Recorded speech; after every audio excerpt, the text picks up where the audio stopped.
سيدنا ومولانا أبا القاسم المصطفى محمد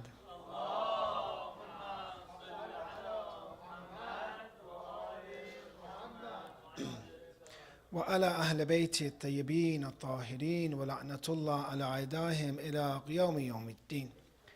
Dear brothers and sisters, congratulations for the wiladat and birthday anniversary of Imam Hassan alayhi salam,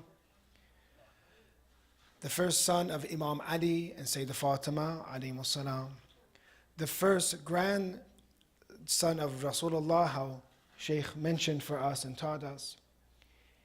And more important than any other year, we have to celebrate and remember Imam Hassan alayhi salam, because unfortunately some of the Muslims are in ignorance and they are remembering Muawiyah, the one who had a war and was the enemy of Imam Hassan alayhi salam, Imam Ali.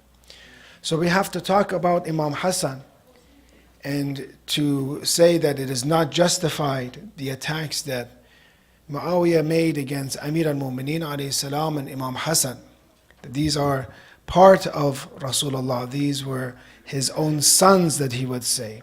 How Quran Mubahala says they are the sons of Rasulullah.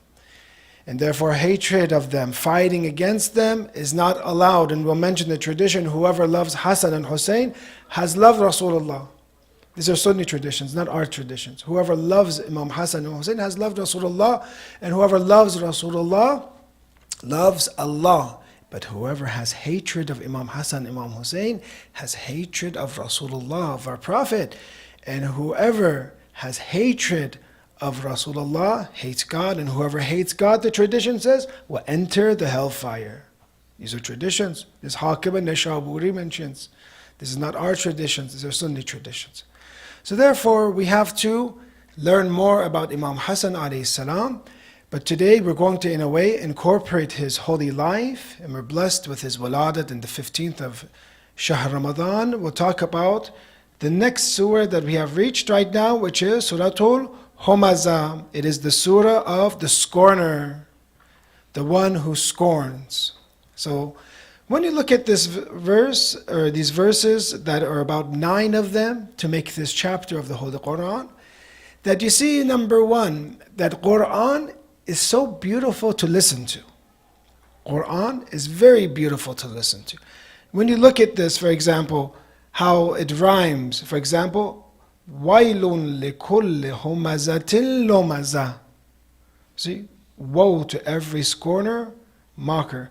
Then after Lomaza, Addada, Akhlada, Al-Hutama, Al-Hutama, Al-Muqata, Al-Af'ida, Mu'sada, Mumaddada.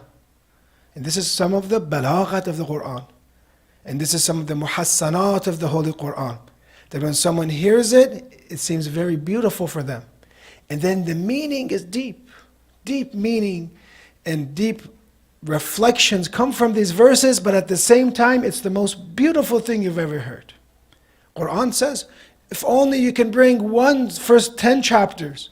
No, if you can only bring one chapter like this, challenges mankind, bring one chapter like this. One chapter as small as, for example, Bismillah ar-Rahman ar-Rahim, Qul huwa Allahu ahad. Something that small. You cannot. And for 1400 years, mankind could not bring one chapter of the Holy Quran. How many enemies does Islam have throughout history? How many enemies did the Prophet have? For 13 years they fought against them. Then in another basically 10 years in Medina, before Fathu Makkah, they fought against him. Wouldn't it have been easier for them to produce a chapter of the Holy Quran and to say, see, the Holy Quran is false? Therefore they couldn't. Because when they came to the Holy Quran and they analyzed it, they wanted to refute it, they said, this is sihr, this is witchcraft, this is not the work of man. So I want you to understand, when we do reflections of the Holy Quran, it is a book that is a miracle, it's a mu'jiza. Every prophet had a miracle, then showed their message or showed their prophet.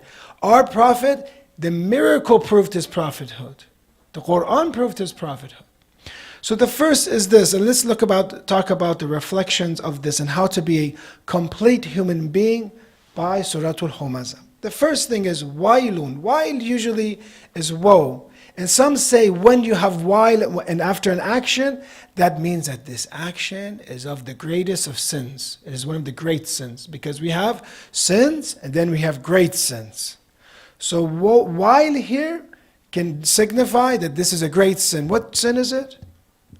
لِكُلِّ هُمَزَةٍ لُمَزَةٍ. Every scorner and mocker. Those who scorn, those who mock. Hamaza, some say, comes from hams, breaking. Hams can be meaning, for example, spreading false or false blames that are not blameworthy. You blame somebody, for example, you say something false about him.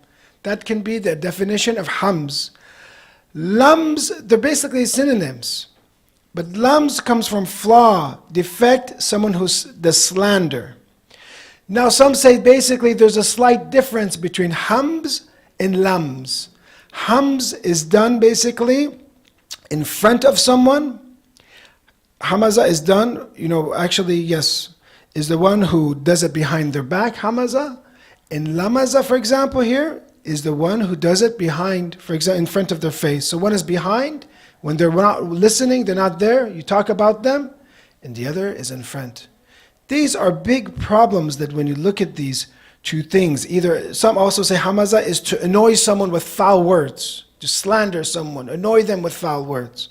Lamaza also can mean gestures of eye. Lamaza, for example, with your eye gesture. Sometimes you say, for your eye, you can do, for example, backbiting. They say, who is the one that, for example, did this? Then you go like, for example, this way. We won't, we'll do it this way, for example. So even with your eyes, you can do lamaza, for example. So regardless, if it's gestures with the eyes, if it's verbal, if it's in their face, behind their back, the purpose of all this, we understand, is to stop putting people down. Is to do not bring others down. Be careful how you treat people. Be careful how you talk to them. And this is a key lesson that we learn from the Holy Quran. That as Muslims, we have to be very responsible how we talk to one another, how we speak to them. And unfortunately, sometimes one sentence can be enough for divorce. One sentence. For example, in the Iranian community, usually bride brings the jihaz. In the Iranian community, usually the wife's family does jihaz, which is the furniture that a house needs.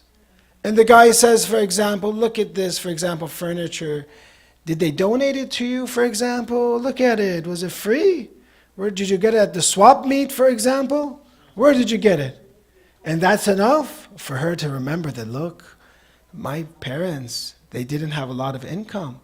But this is what they afforded. My dad worked day and night so he can give this jihaz for me. 10 years he saved. And in one day you destroy it? So you see, one sentence sometimes can destroy someone. Or one sentence behind someone's back. You make up a rumor, for example.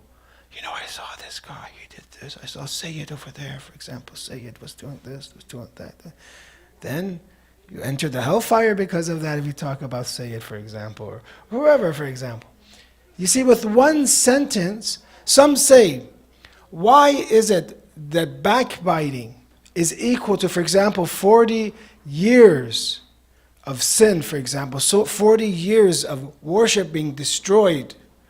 They say because a person took 40 years to bring his reputation, to bring up his reputation, to show himself that he's a good person. And in one day, you destroyed it. In 40 years, it's all gone. So your actions, for example, are gone for 40 years. So therefore, you see that the Prophet in Mi'raj, we have in the tradition, that when he saw people, the reality in Mi'raj, he saw this was a real journey that Rasulullah had. He saw people eating, taking their own flesh and eating it. And those are, for example, those that did Humaza, they're eating their own flesh, for example. When we relate this to Ahlul Bayt, alayhimus salam, and we see how opposite and how good Muslims and role models the Imams are, we see that none other than the family of the Prophet, how much patience they had with their enemy. And they would not use, for example, vulgar language against them. They would treat people, they would always give everyone a fair chance. Look at the life of Imam Hassan alayhi salam. Let me share a story with you. This is a beautiful tradition that we have about the fada'il of Imam Hassan alayhi salam. Whoever wants to hear it, please recite a salawat ala Muhammad wa ali Muhammad wa ajal farajah.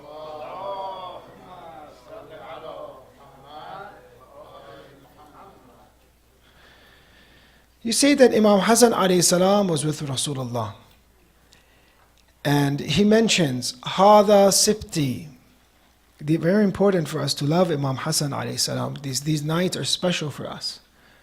If you want to gain things in Shahr Ramadan, important thing to gain is love of Ahlul Bayt. To love them more. Love them more. There's stages of love. I'm not going to talk about it, but there's stages. Don't say, oh, I already love them. Well, if you love them, why don't you sacrifice everything you have for them? Then you don't love them enough. We have to love them maximum amount, inshallah. وَهُوَ وَلَدِي الطَّاهِرْ مِنْ نَفْسِي وَالضِّلْعٌ مِنْ أَضْلَاعِي. He is my son, the pure from myself, a rib from my ribs, Imam Hassan alayhi salam. A rib from my ribs, the messenger mentions in tradition. هَذَا سِبْتِي وَقُرَّةَ عَيْنِي بِأَبِي هُوَ, for example. He is my grandson and the delight of my eyes. May my father be sacrificed for him. This is Imam Hassan alayhi salam. Rasulullah doesn't speak like this just to anyone.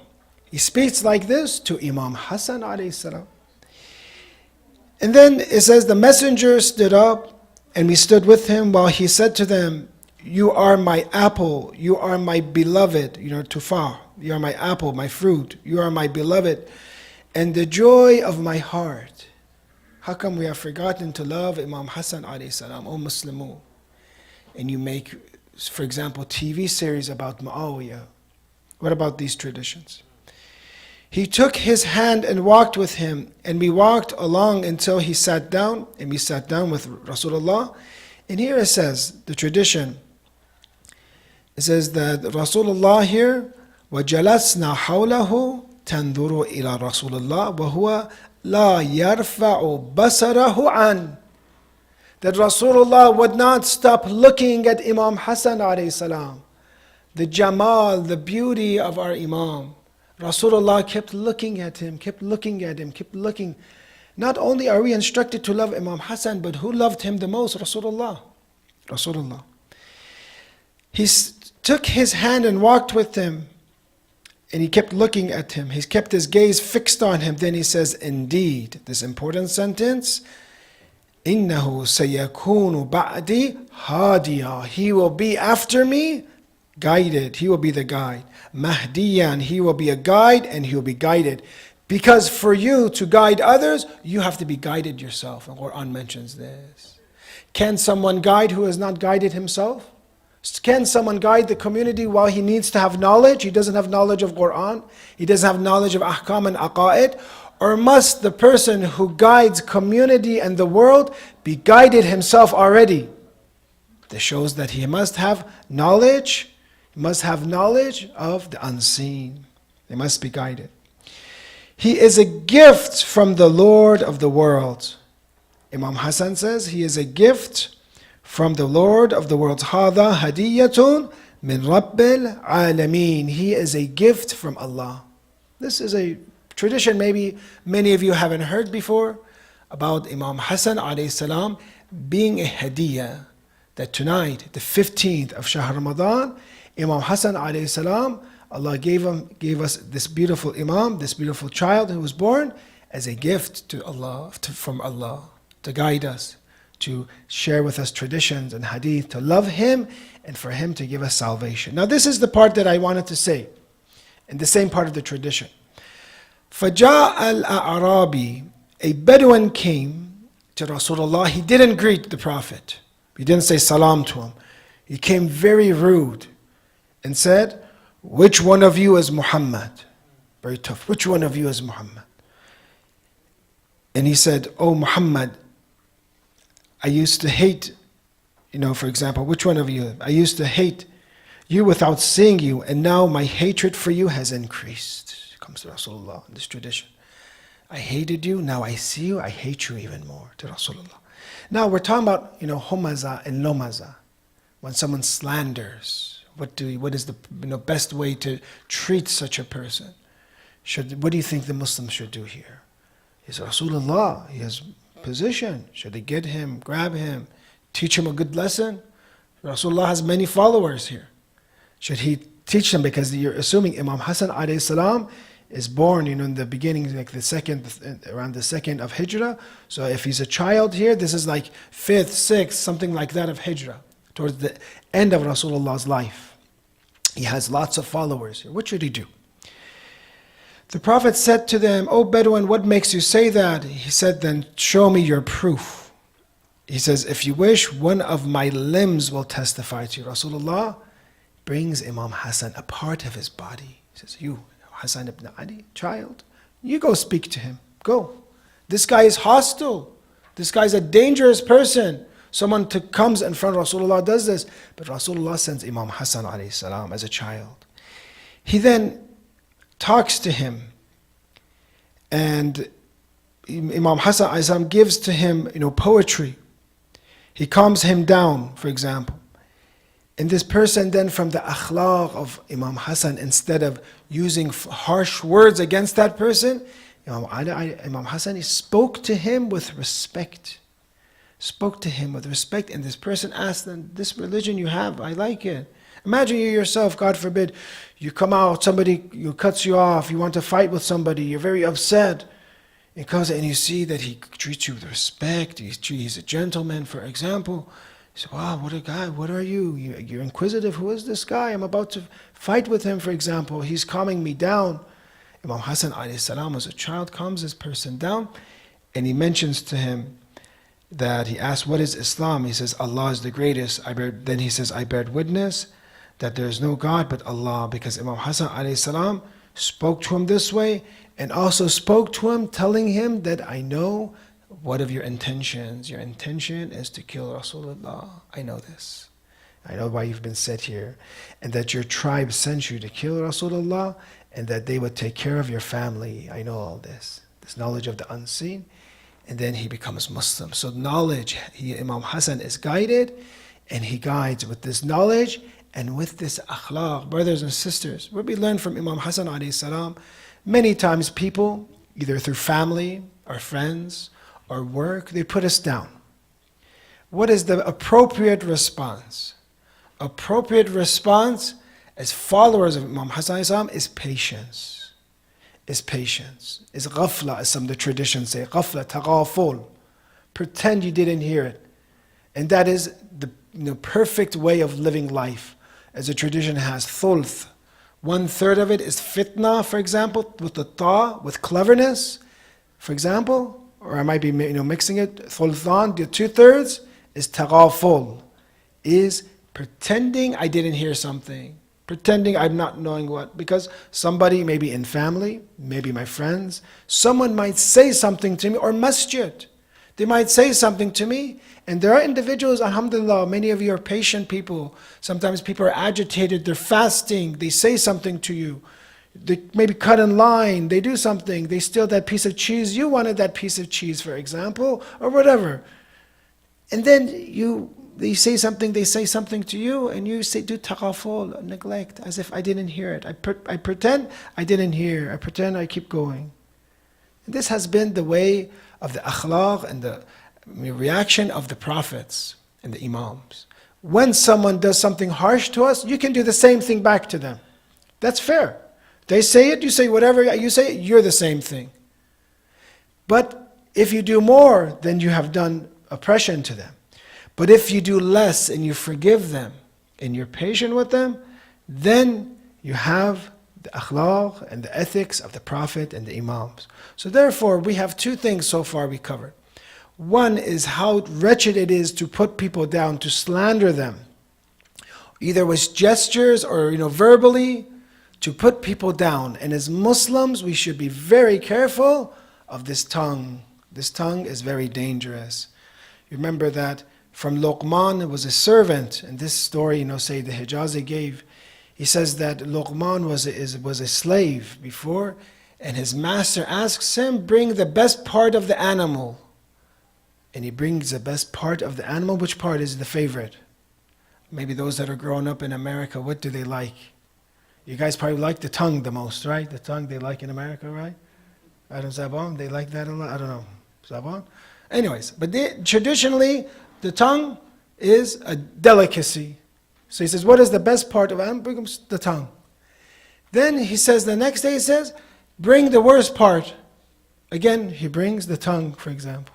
So, you brought me, the best part was tongue, worst part is tongue. And Luqman's a Hakim. He mentions to him, yes, the tongue is the best part because with the tongue you could do the best of deeds. And the tongue is the worst part because with the tongue you could also say the worst of things. So therefore this tongue is very dangerous. It's a double-sided sword. You can with your tongue recite Quran. You can with your tongue, for example, praise somebody. You can express your love to your children, to your parents, for example. Right? And also with the tongue you can make up rumors. With the tongue you can use vulgar language, you can slander, you can be Humaza and Lumaza, for example. So therefore we have to be careful of the tongue. Let's go because tonight I don't want to make you wait too much.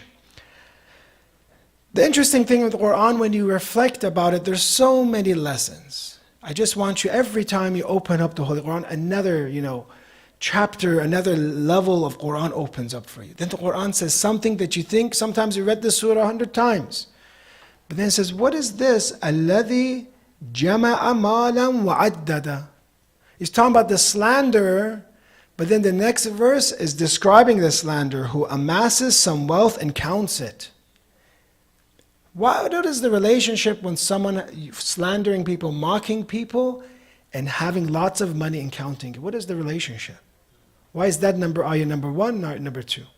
Because generally speaking, when God makes someone rich and powerful, they become intoxicated. They become intoxicated. Let me give you the tradition.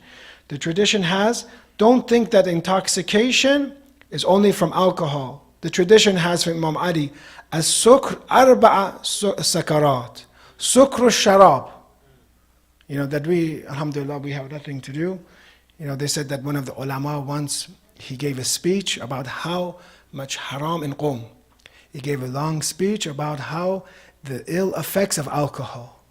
Then a person came to him, he says, Hojaga, excuse me, from this, we're all scholars here, from this, I know nobody ever drank alcohol. You do not need to give a speech about alcohol, for example.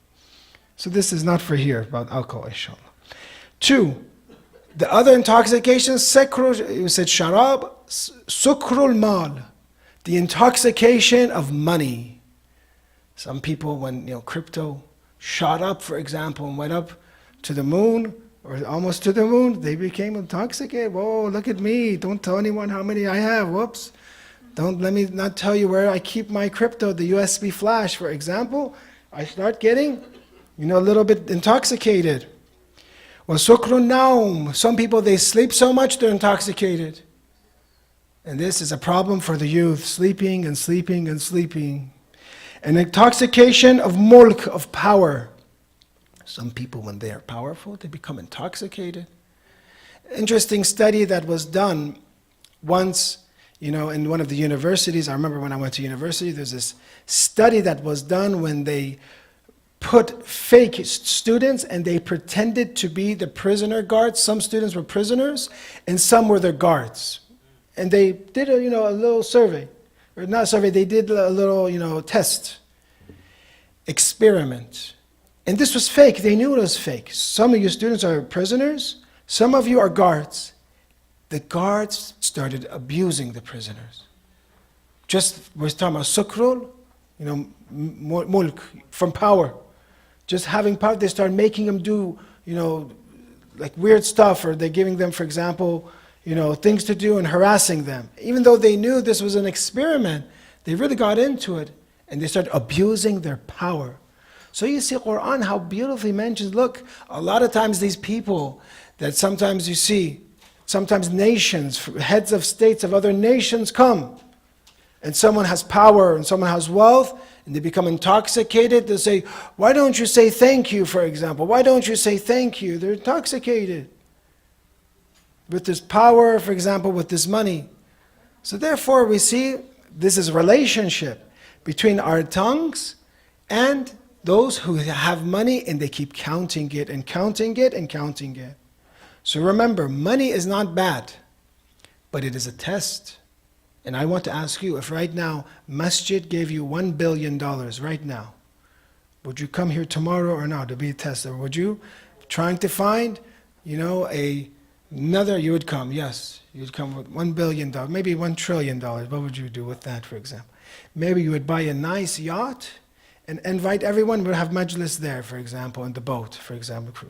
But anyways, regardless, can we even be able to have so much power if you were powerful? One of the ulama who later on became, shaheed, he said that if I had power of the entire world, I know, I'm so confident of myself, I would give the mazlum his right. I know. Some people are like this. If I had power, I would help the oppressed. So therefore we see this verse, we'll go a little bit faster so we do not take too long. الَّذِي جَمَعَ مَالًا وَعَدَّدَ يَحْسَبُ أَنَّ مَالَهُ أَخْلَدَ. The problem is they think this richness, this wealth will be immortal, is forever. They think that now that I'm a billionaire, in the hereafter when I'm raised, I will be raised as a billionaire. No, you'll be raised with just nothing basically. The mahshar, we have nothing, for example. Raised like that.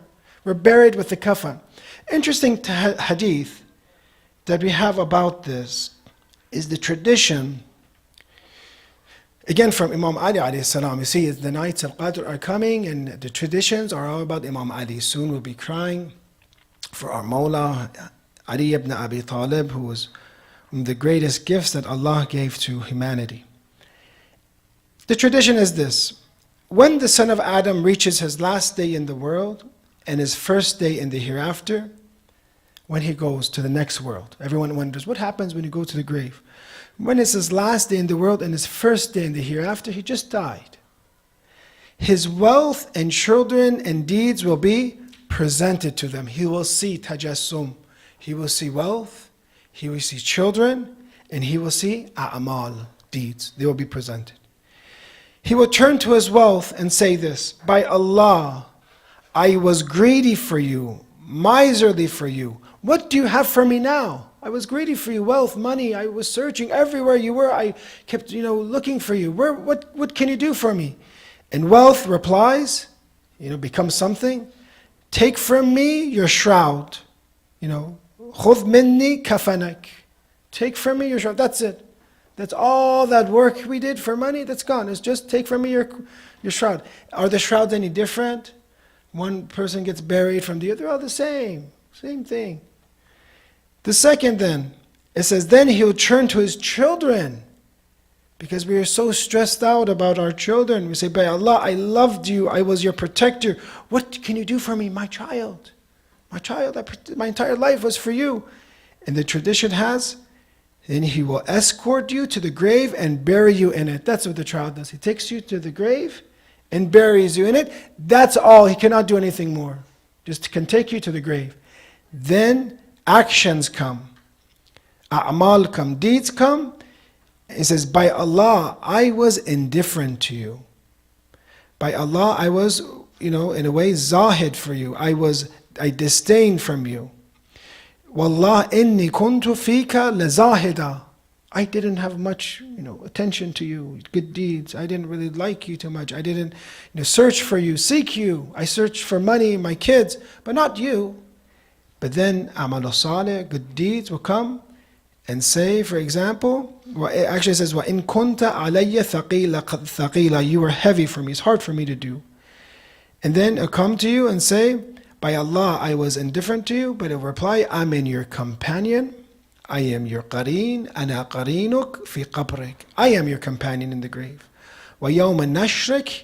And the day of resurrection, حَتَّى أُعْرَضَ أَنَا وَأَنْتَ عَلَى رَبِّكَ. Until both of us will be presented to your Lord. From now on, you are with me.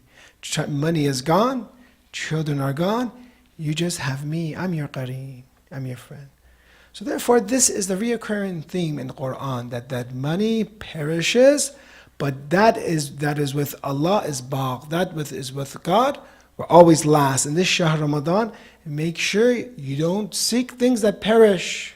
Seek things that will be forever with you. That will be your qareen in the grave, inshallah.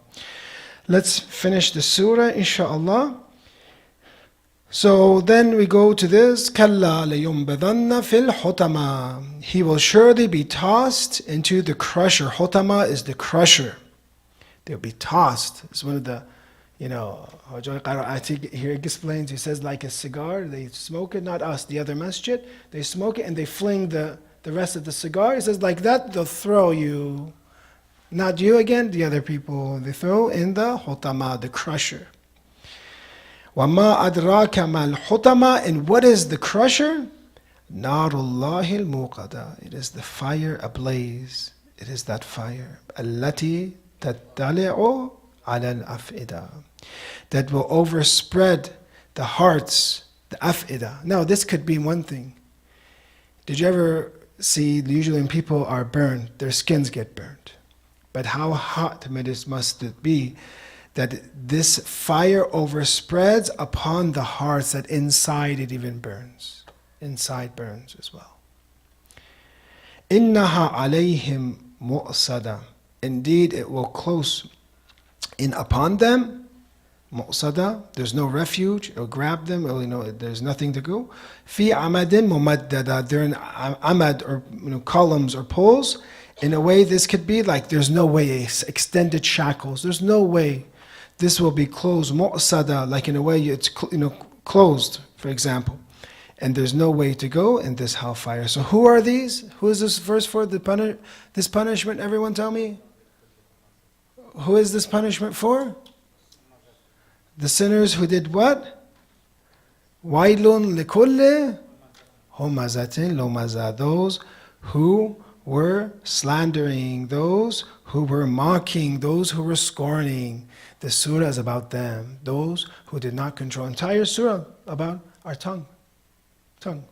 And then, attributes of them counting money, and then what will happen to them. So be careful, brothers and sisters, ourselves. I know it's very hard, very easy to put people down, to make rumors about someone, even with gestures.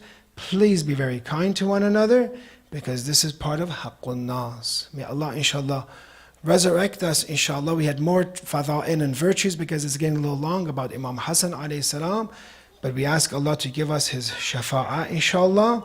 Grant us of those who are written to love Him and have His walaya and under His authority, inshallah. And to allow us to be the companions of our Imam al-Zaman, inshallah. Imam al-Mahdi, ajallah ta'ala faraj al-sharif. Allah, we ask you, it is the half of Shahr Ramadan. If you've not forgiven us so far, forgive us tonight, inshallah. Make us of those who are freed from the hellfire, inshallah. Ya Allah, we ask you forgiveness in this Shahr Ramadan. We ask you your mercy in this Shahr Ramadan. We ask you to answer our du'as in this Shahr Ramadan. Forgive, all the marhumin that we have, those who have departed. Give, inshallah, shafa to all those who are sick. And expedite the return of Imam al-Zaman with a salawat ala Muhammad wa ala Muhammad.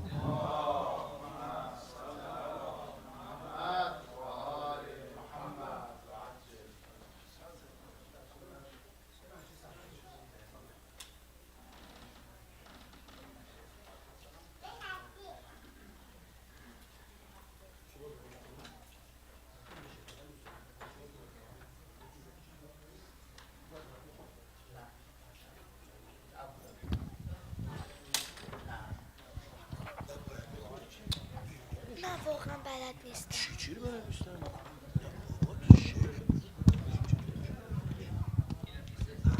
الان میخونی